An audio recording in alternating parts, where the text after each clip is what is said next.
మహాకృపయు కనికరము కలిగిన మా కన్న తండ్రి, ఘనమైన ఉన్నతమైన పరిశుద్ధమైన నీ నామమునకు స్తుతులు స్తోత్రములు చెల్లిస్తున్నాం. శాశ్వత ప్రేమ నీ టీవీ కార్యక్రమం ద్వారా పరిశుద్ధ లేఖనములను ధ్యానించుచుండగా నీ ఆత్మ సహాయాన్ని మాకు అనుగ్రహించండి. నీ దాసుడనైనా నన్ను మరుగుపరచండి. నీ పిల్లలకునైనా నీ ఉన్నతమైన మాటలు తెలియజేయగలిగే సామర్థ్యాన్ని అనుగ్రహించండి. వినుచున్న నీ పిల్లలకు కూడా నాయన వివేచనను అనుగ్రహిస్తూ నీకు మహిమకరముగా నాయన మా అందరికీ దీవెనకరముగా ఈ వాక్య పరిచర్యను జరిగించుటకునైనా నీ ఆత్మ సహాయముతో నడిపించమని మిమ్మల్ని కోరుకుంటూ క్రీస్తు నామం నీ ప్రార్థన అడిగి వేడుకొనుచున్నాము తండ్రి, ఆమేన్.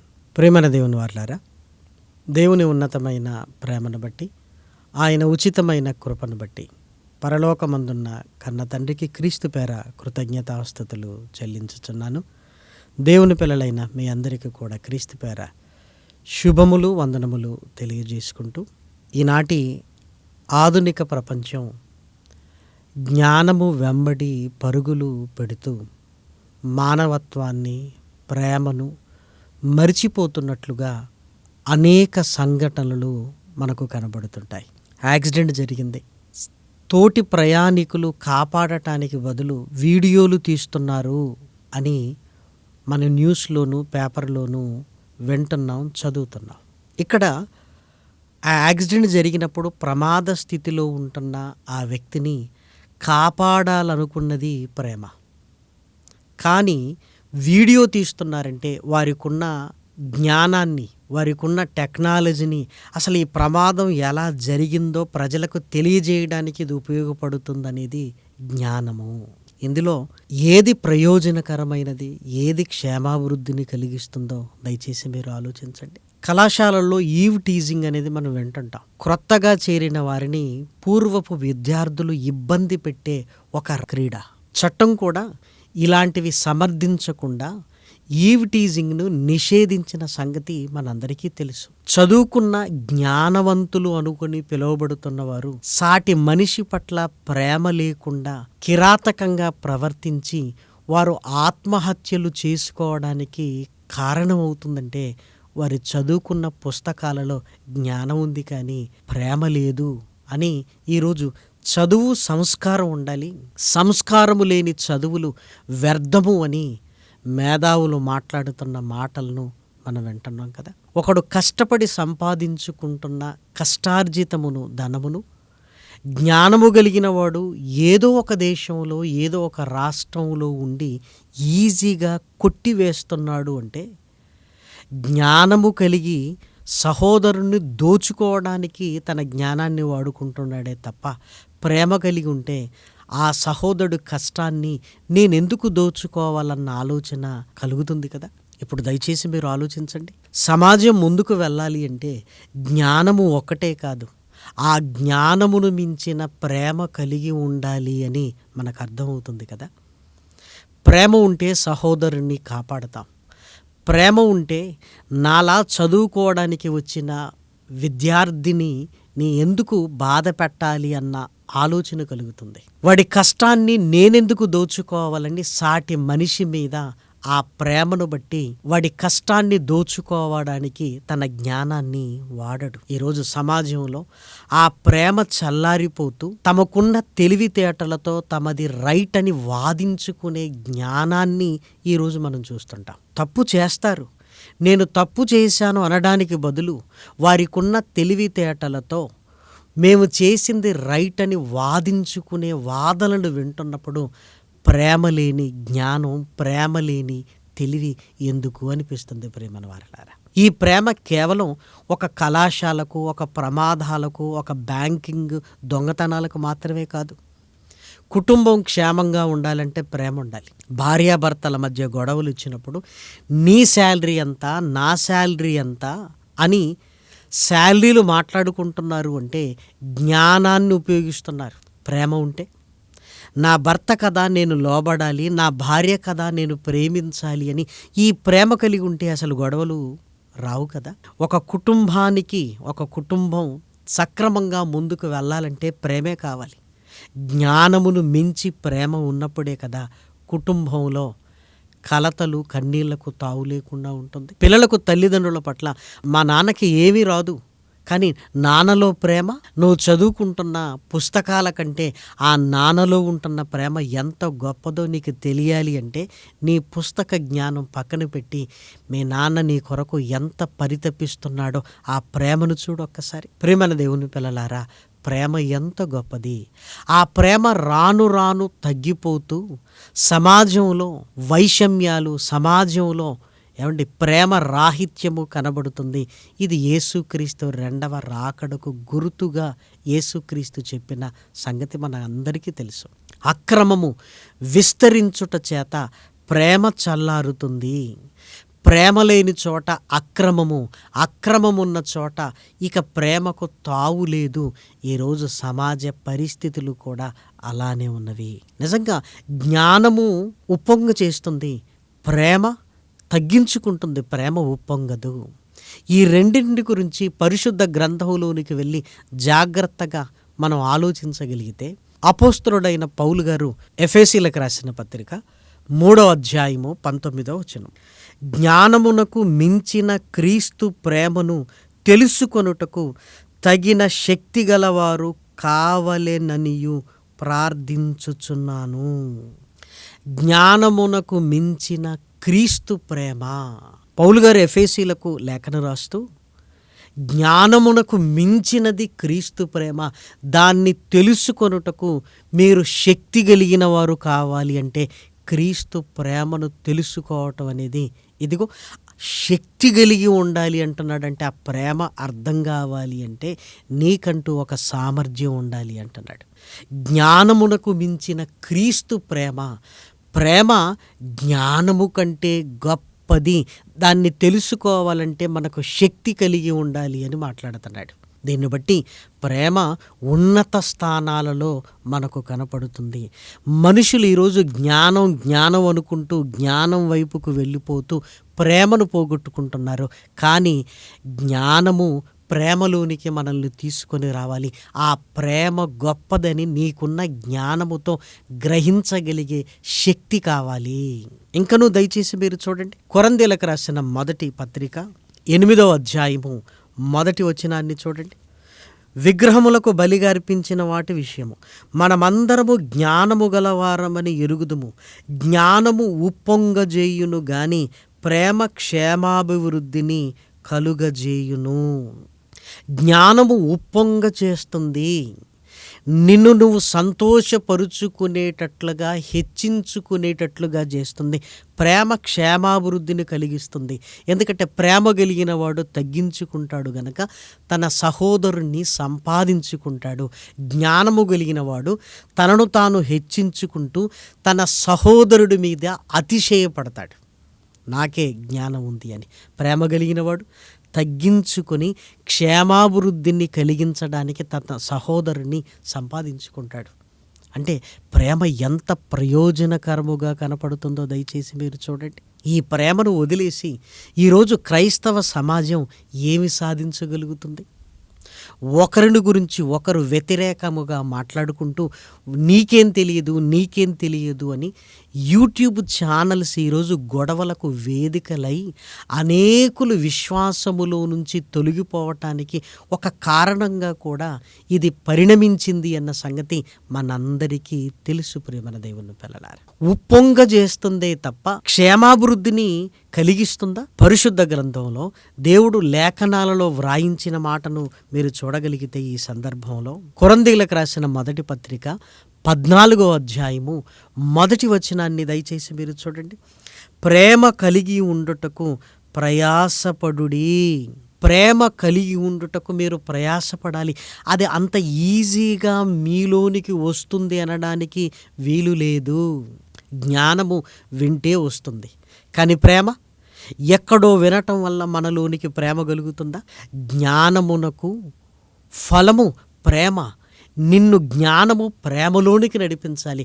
ఆ ప్రేమ మనలోనికి రాకపోతే మనం ఎంత నేర్చుకున్నా ఉపయోగం ఏముంది చెప్పండి? మీరు బాగా నేర్చుకున్నారు, పరీక్షలో రాయకపోతే మీరు బాగా చదివింది నిరుపయోగమే కదా. మీరు బాగా నేర్చుకున్నారు కానీ ఫలం ఏంటో తెలుసా? సహోదర ప్రేమ. ఒకరిని సంపాదించుకోవాలి. నేను బాగా నేర్చుకున్నానని ఒకరిని గాయపరుస్తూ దూరం చేసుకుంటున్నామంటే ఉపయోగం ఏంటి? జ్ఞానము వలన అనేకులను దేవుని కొరకు సంపాదించుకోవలసిన మనము ఆ జ్ఞానం పేరు చెప్పుకొని అనేకులను దూరం చేసుకుంటున్నామంటే ఉపయోగం ఏమైనా ఉందా? పరిశుద్ధ గ్రంథంలో దేవుడు ప్రయాసపడండి, ఆ ప్రేమ, జ్ఞానమునకు మించిన ప్రేమను గురించి మీరు తెలుసుకోవాలంటే శక్తి కలిగిన వారుగా ఉండాలి అని దేవుడు మాట్లాడుతున్న మాటలు ఈరోజు దేవుని పిల్లలుగా మనం అర్థం చేసుకోవాలి. ప్రేమన దేవుని పిల్లలారా, ప్రేమనే పోగొట్టుకుంటే నీవు నేను సాధించేది ఏముంది? ఆ ప్రేమ కలిగి ఉంటే ఈరోజు కాకపోతే మరొక రోజు సత్యములోనికి, జ్ఞానములోనికి నడిపించవచ్చు. ప్రేమనే పోగొట్టుకుంటే పంతాలు, పట్టింపులు, వైరాలు, ద్వేషాలు, గ్రూపిజం కాకుండా ఇంకేముంటుంది చెప్పండి ప్రియమైన దేవుని పిల్లలారా? యేసుక్రీస్తు కూడా రక్షణలోనికి వచ్చిన మనల్ని ఆయన ఏం కోరుకుంటున్నాడు అని పౌలు గారు రాసిన చక్కటి మాటను మీరు చూడగలిగితే, ఎఫెసీలకు రాసిన పత్రిక 4వ అధ్యాయము 15వ వచనాన్ని చూడండి. ప్రేమ కలిగి సత్యము చెప్పుచు క్రీస్తు వలె ఉండుటకు మనమన్ని విషయములలో ఎదుగుదుము. క్రీస్తు వలె ఉండుటకు, క్రీస్తు వలె ఉండుటకు ప్రేమ కలిగి సత్యము చెప్పుచు.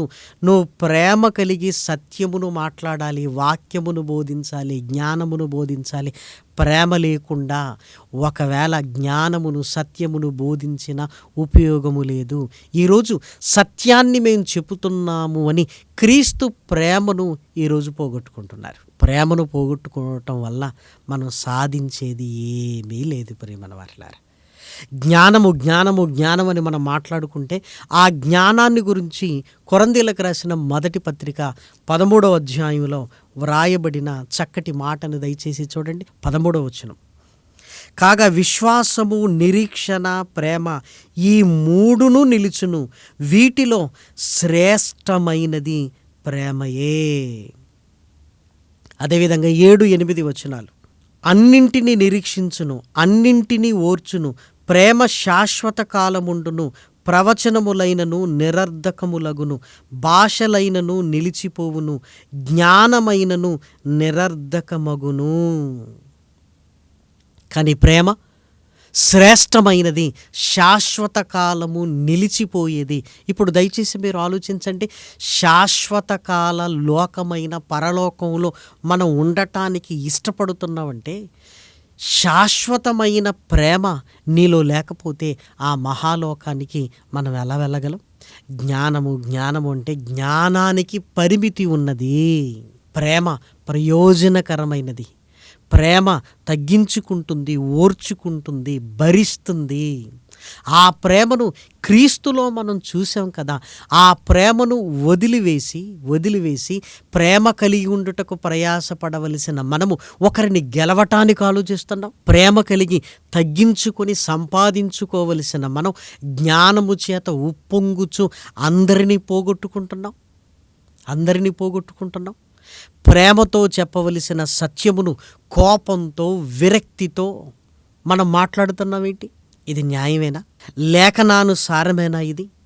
దయచేసి ఆలోచించండి ప్రేమన దేవుని పిల్లలారా. ప్రేమ కలిగి ఉండుటకు ప్రయాసపడాలి.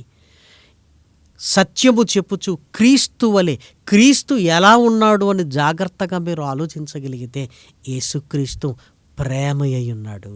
ఈరోజు ప్రపంచం యేసుక్రీస్తుని గురించి మాట్లాడుతుంది.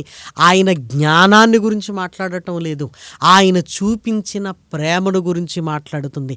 ప్రేమామయుడు, కరుణామయుడు అని యేసుక్రీస్తుని గురించి మాట్లాడుతుంది. అంటే ప్రపంచం ఆయన ప్రేమకు దాసోహమైపోయింది. ప్రేమన దేవుని పిల్లలారా, ఆయన ప్రేమ ఎక్కడుంది? జ్ఞానమును గురించి యేసుక్రీస్తు వాక్యము ద్వారా మాట్లాడాడు, కానీ ప్రేమను గురించి ఆయన మాట్లాడలేదు, చూపించాడు.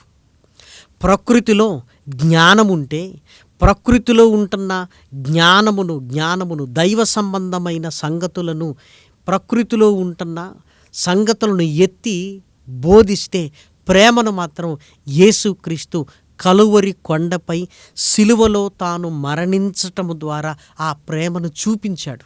జ్ఞానం బోధిస్తే వినబడుతుంది, ప్రేమ కళ్ళకు కనబడుతుంది. ప్రేమన దేవుని పిల్లలారా, చెవులకు వినబడే జ్ఞానము కంటే కళ్ళ ముందు కనబడే ప్రేమ, ఈ కంటితో చూసే ప్రేమ ఏమండి మన హృదయాన్ని ఆయన వైపు మళ్లించింది కదా.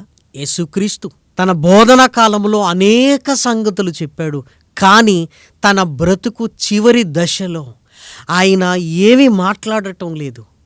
కానీ ఆయన చూపిస్తున్న ప్రేమ శక్తివంతమైనదిగా మారిపోయి ఈరోజు ప్రపంచాన్ని కదిలించింది అనటంలో ఎలాంటి సందేహము లేనే లేదు. ప్రేమన దేవుని పిల్లలారా, ముళ్ళ కిరీటం ఆయన తల మీద పెట్టబడటం మనకేమర్థం అవుతుంది? నా కొరకు ఆయన భరించాడు ప్రేమ. కొరడా దెబ్బలు సహించాడు, మనకేమర్థం అవుతుంది? నా పట్ల ఉన్న ఆయన ప్రేమ. ఉమ్మివేతలు, పిడిగుద్దులు, సిలువను మోసుకుంటూ వెళుతున్న ఆ వైనాన్ని మనం చూస్తున్నప్పుడు, సిలువ ధ్యానములో మనం ఉంటున్నప్పుడు కాళ్ళు చేతులలో శీలలు, రక్తధారలు, ఇవన్నీ మనకు జ్ఞానాన్ని నేర్పించటం లేదు. ప్రేమన దేవుని పిల్లలారా, ప్రేమను నేర్పిస్తుంది, ప్రేమను నేర్పిస్తుంది. కష్టపడి తండ్రి సాయంకాలం ఇంటికి వస్తే కొడుకు చెమట పట్టింది అని ఆ చెమట ఎందుకు పడుతుందో తీరి చెబుతుంటే ఆ కొడుకుకు ప్రేమ అర్థమైందన్నట్ట. దయచేసి మీరు ఆలోచించండి. అమ్మ కష్టపడి వంట చేస్తే అమ్మ చేసిన వంటను చూస్తూ, ఇదిగో ఇందులో ఫైబర్ లేదు, నువ్వు మాట్లాడుతున్నావంటే ఆమె ప్రేమ నీకేమైనా అర్థమైందా? యేసుక్రీస్తు సిలువలో ఆయన ప్రేమను చూపించాడు. ఎంత ప్రేమను చూపించాడంటే, నిన్ను నన్ను మార్చగలిగే ప్రేమ, ప్రపంచాన్ని కదిలించగలిగే ప్రేమ, పరిపూర్ణమైన ప్రేమను ఆయన తన ప్రాణ త్యాగము ద్వారా మనకు చూపించాడు. నిజంగా ఆ సిలువను గురించి మనం ధ్యానించగలిగితే అందులో ఉన్నది ఒకే ఒకటి ప్రేమ. ఆ ప్రేమ ఎంత శక్తివంతమైనదంటే, ఈరోజు నీవు నేను మారడానికి ఆ ప్రేమే కదా. మనము ఇంకనూ పాపులమై ఉండగా క్రీస్తు తన ప్రేమను వెల్లడిపరిచెను. సిలువలో ఆయన త్యాగము, ఆయన ప్రేమను చూసాం. నా కొరకు ఆయన మరణించాడు, నా కొరకు ఇదిగో భయంకరమైన మరణ వేదనను అనుభవించాడు. నా కొరకు ఆయన మరణించినప్పుడు నేను ఆయన కొరకు బ్రతకాలి కదా అని ఎప్పుడైతే సిలువను గురించి మనం ధ్యానిస్తున్నామో, మన హృదయము కరిగిపోయి మనము పాపులమని గుర్తించి ఆయన ప్రేమే మనల్ని ఆయన వశమయ్యేటట్లుగా మనల్ని ఆకర్షించింది. ప్రియమైన దేవుని పిల్లలారా, కలవరి కొండ సిలువనగానే ఆ ధ్యానములోనికి వెళ్ళగానే అక్కడ జ్ఞానము కాదు, మనకు ప్రేమ కనిపిస్తుంది. ఆ ప్రేమే ఈరోజు ప్రపంచాన్ని ఇదిగో శాసించేలా ప్రేమామయుడు, కరుణామయుడు అని యేసుక్రీస్తుని గురించి మాట్లాడుతుంటే, ఆ ప్రేమను పొందుకున్న మనం, ఆ ప్రేమ కలిగి ఉండుటకు ప్రయాసపడవలసిన మనము ఆ ప్రేమను వదులుకొని జ్ఞానము జ్ఞానము జ్ఞానము అని ప్రేమను వదులుకొని జ్ఞానమంటూ ముందుకు వెళుతున్నాం. ఏమి సాధించగలిగాము ఇప్పటి వరకు? ఇక ముందు ఏమి సాధించగలుగుతాం? దయచేసి మీరు ఆలోచించండి. ప్రేమ కార్యాభివృద్ధిలోనికి తీసుకుని వెళుతుంది. ప్రేమ అనేకులను సంపాదించడానికి ఉపయోగపడుతుంది.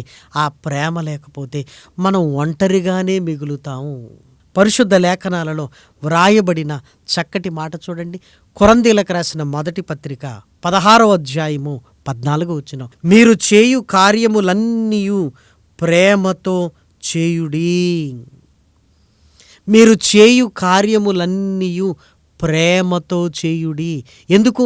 ఎప్పుడైతే ప్రేమ కలిగి మనం ప్రయాసపడతామో ఆత్మల సంపాదన జరుగుతుంది.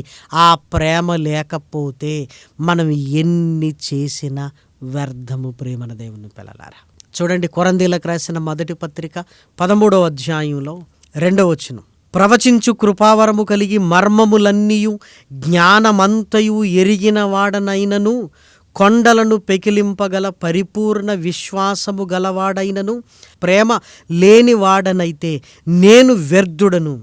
బీదల పోషణ కొరకు నా ఆస్తి అంతయు ఇచ్చినను, కాల్చబడుటకు నా శరీరమును అప్పగించినను, ప్రేమ లేనివాడనైతే నాకు ప్రయోజనమేమియూ లేదు. ప్రేమ లేకపోతే జ్ఞానములు మర్మములను ఎరిగినా ప్రయోజనం లేదంటున్నాడు. ప్రేమ లేకపోతే ఆస్తినంతా ఇచ్చినా ప్రయోజనం లేదంటున్నాడు. చివరికి కాల్చబడుటకు తన శరీరాన్ని ఇచ్చినా ప్రయోజనము లేదు అంటున్నాడు. ఈ ప్రేమన ఈరోజు మనం పోగొట్టుకుని బ్రతుకుతున్నది. జ్ఞానము జ్ఞానము అనుకుంటూ క్రొత్త సంగతులు మర్మాలు అనుకుంటూ సాటి సహోదరుని ప్రేమించలేని ఈ దౌర్భాగ్యపు స్థితి మనకెందుకు వచ్చింది ప్రేమన దేవుని పిల్లలారా? అందుకే ఆ ప్రేమ కలిగి ఉండుటకు ప్రయాసపడాలి. ఆ ప్రేమ యొక్క శక్తిని అర్థం చేసుకొనడానికి శక్తి కలిగిన వారుగా మనం ఉండాలి అని పౌలు గారు తెలియజేస్తున్నాడు. ప్రేమన వారలారా, దయచేసి మీరు ఆలోచించండి. జ్ఞానమును మించిన ప్రేమ మనలో ఉందా? జ్ఞానమును మించిన క్రీస్తు ప్రేమ ప్రభావాన్ని నువ్వు తెలుసుకొనగలుగుతున్నావా? జ్ఞానమును మించిన ప్రేమ యొక్క ఆవశ్యకతను నేను గుర్తించగలుగుతున్నావా? నలుగురు కూర్చుని మన ఎడల దేవుడు చేసిన కార్యాలు మాట్లాడుకోగలిగితే మన పట్ల దేవుడికి ఎంత ప్రేమ ఉంది అని నలుగురు కూర్చొని మాట్లాడుకుంటేనే దాని పొడవు, దాని వెడల్పు, దాని లోతు తెలుసుకోలేము. అందరము కలిసి కూర్చొని ధ్యానించగలిగితే అమ్మో, ఆ ప్రేమకు దాసోహం అయిపోతాం ప్రేమన దేవుని పిల్లలారా. అంతేకాదు, ఆ ప్రేమను మనము కలిగి ఉండటానికి ప్రయాసపడతాము. జ్ఞానమునకు మించిన ఆ ప్రేమను మనము కలిగి ఉన్నామా? యేసుక్రీస్తు జ్ఞానమునకు మించిన ప్రేమ ఆయనలో ఉంది. అది కలువరి శిలువలో మనకు కనబడింది. ఆ ప్రేమను నేను కలిగి ఉన్నామా? ఒక్కసారి దయచేసి మీరు ఆలోచించండి. కాబట్టి ఆ జ్ఞానమునకు మించిన ఆ ప్రేమను కలిగి ఉండి అనేకులను దేవుని కొరకు సంపాదించాలి. మనకివ్వబడిన ఆజ్ఞలలో 2వ ఆజ్ఞ సహోదరులను ప్రేమించాలన్న ఆజ్ఞ కూడా అదే కదా. జ్ఞానముతో సహోదరులను దూరం చేసుకుంటున్నావా? ప్రేమ కలిగి అందరినీ సంపాదించుకుంటూ ముందుకు వెళ్ళగలుగుతున్నావా? ఒక్కసారి దయచేసి ఆలోచించండి. తల్లిదండ్రులకు పిల్లల ఎడల ప్రేమ, పిల్లలకు తల్లిదండ్రుల ఎడల ప్రేమ, భార్యాభర్తల మధ్య ప్రేమ, ఈ ప్రేమ ఉంటే అనేకమైన పాపములు కప్పబడి మన జీవితాలు ముందుకు వెళతాయి. జ్ఞానముతో వాదించుకుని విడిపోవటం తప్ప ఉపయోగం ఏమీ లేదు ప్రేమన వారలారా. కాబట్టి ఆ ప్రేమను, జ్ఞానమునకు మించిన క్రీస్తు ప్రేమను అర్థం చేసుకొని ఆ ప్రేమను మనం కలిగి ఉండాలి అని దేవుని కృపను బట్టి మిమ్మల్ని అందరినీ కోరుకుంటూ ఈ మాటలు నేను ముగిస్తున్నాను. ప్రార్థన చేసుకుందాం. మహాకృపయు కనికరము కలిగిన మా కన్న తండ్రి, ఘనమైన ఉన్నతమైన నీ నామమునకు స్తుతులు స్తోత్రములు చెల్లిస్తున్నా. విలువైన నీ మాటలు నాయన నీ పిల్లలుగా మేము విన్నాం. విని విడిచిపెట్టకుండా నాయన నీ కుమారుడైన క్రీస్తును ధరించుకుని ఆ ప్రేమను కలిగి ఉండుటకు ప్రయాసపడినట్లుగా నీ ఆత్మ సహాయాన్ని మాకు అనుగ్రహించండి తండ్రి. శాశ్వత ప్రేమ కార్యక్రమములు కొనసాగించుటకు నాయన శక్తిని అనుగ్రహించండి తండ్రి. ప్రార్థనా సహాయాన్ని కోరిన నీ పిల్లలను జ్ఞాపకం చేసుకోండి. కష్టాలలో, కన్నీళ్లలో, ఇరుకులలో, ఇబ్బందులలో, అనారోగ్యపు పరిస్థితులలో, ఆర్థిక ఇబ్బందులలో, దుష్టుల వలన కలుగుతున్న శోధనలో నాయన నీ పిల్లలు ఉంటుండగా నాయన తండ్రి విజయాన్ని ఇవ్వండి, లేవనెత్తండి నాయన, నెమ్మదినివ్వండి నాయన తండ్రి. సంతోషమును సమాధానమును అనుగ్రహించండి తండ్రి. సహాయ సహకారాలు అందిస్తున్న నీ పిల్లల్ని జ్ఞాపకం చేసుకోండి. వారి పెళ్లి రోజు అని నాయన, పుట్టినరోజులు అని నాయన, నీవు చేసిన మేలులను బట్టి నాయన కృతజ్ఞతారూపకముగా నాయన తండ్రి దీని కొరకు సహాయ సహకారాలు అందిస్తుండగా నాయన నీ పిల్లల్ని దీవించండి. కష్టాలలోనూ కన్నీళ్లలోనూ నాయన, వారి సంతోషములోనూ నాయన తండ్రి మీరుండి నాయన సమస్త విషయాలలో నెమ్మదినివ్వండి. రెట్టింపు సంతోషానికి పాత్రులుగా నాయన చేయండి. దీని కొరకు కష్టపడుతున్న సాంకేతిక వర్గమును నాయన కృపతో బలపరచమని మిమ్మల్ని కోరుకుంటూ మాకు సహకరిస్తున్న నాయన శుభవార్త ఛానల్ యాజమాన్యాన్ని కూడా నాయన దీవించి ఆశీర్వదించి ఈ పరిచర్యలో నాయన ఇంకా బలముగా నాయన మీరు ముందుకు తీసుకుని వెళ్ళమని మిమ్మల్ని కోరుకుంటూ ఘనత మహిమ ప్రభావములనైనా మీకే ఆరోపిస్తూ హృదయపూర్వకంగా కృతజ్ఞతాస్తుతులు చెల్లిస్తూ క్రీస్తు నామముని ప్రార్థన అడిగి వేడుకొనుచున్నాము తండ్రి. ఆమెన్. పరమ తండ్రి అయిన దేవుని ప్రేమయు కుమారుడైన యేసుక్రీస్తు కృపయు పరిశుద్ధాత్మ యొక్క అన్యోన్యమైన సహాయము, సహవాసము, ఆదరణ దేవుని పిల్లలైన మనందరికీ సదాకాలము తోడయుండునుగాక. ఆమేన్. అందరికీ వందనాలు.